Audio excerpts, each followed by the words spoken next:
na po tayo. Ang gagawin lang natin ay i-mix natin yung mga ingredients.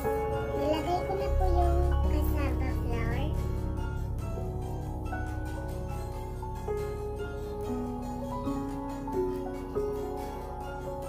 At isusunod ko na po yung sugar. Masyadong makulay yung brown sugar. Kung maganda po kung yung wash sugar lang.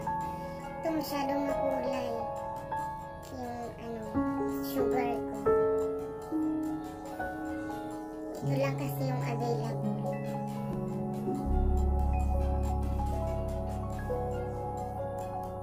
Yan, ilalagay ko na rin po yung salt. Sobrang konti lang na salt. Yung vanilla essence.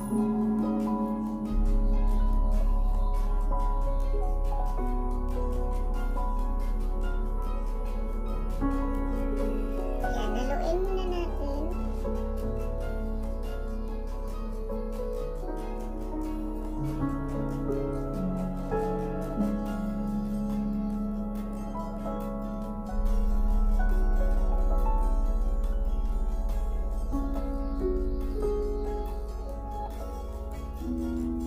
Yan, haluin po natin mabuti para pag nilagay natin yung water ay na-combine na ng mabuti yung mga dry ingredients natin.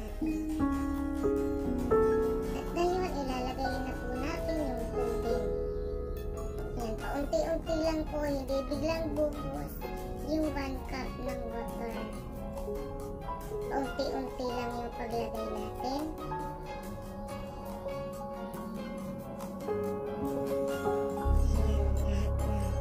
So, ang itsura po ng natin dito, ng mixture natin dito ay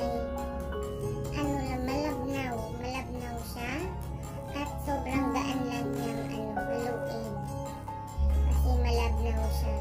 Parang kamukha lang po halos ng mixture ng paggawa ng kutsinta. Pero yung kutsinta kasi combination yun. Kaya yun ang difference nila. Combination yun ng cassava flour saka all-purpose flour saka may lay water. So ito po talagang cassava flour yan.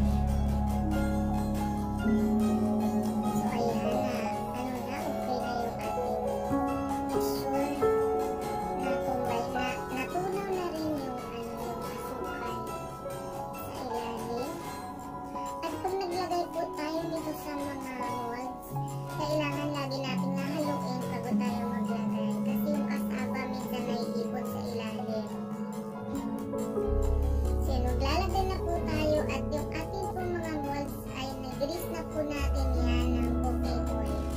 Kaya tayo merong 1 teaspoon cooking oil kasi para yun sa pag-grease ng mga molds. Ayan, pasensya na po sa aking sandok, luma na yung sandok natin. Hindi pa nakabili kasi hindi kasi ako nakakalabas ng bahay. Ayan, hindi makabili ng mga magamit. Although nag-order na dito, pero wala pa naman.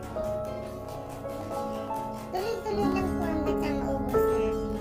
Ito pong ginawa nating mixture ay makakagawa lang po siya ng 6 na large na dito sa large na hulmahan natin sa ako 2 small. So kasi tigwa 1 cup lang po ito. 6 na large saka 2 small.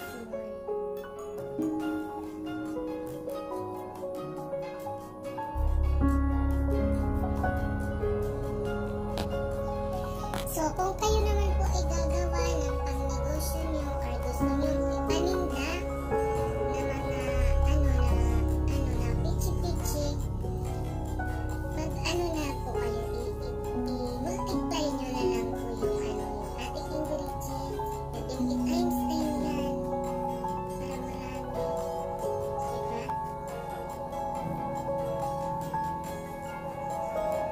Ayan. Dito pa rin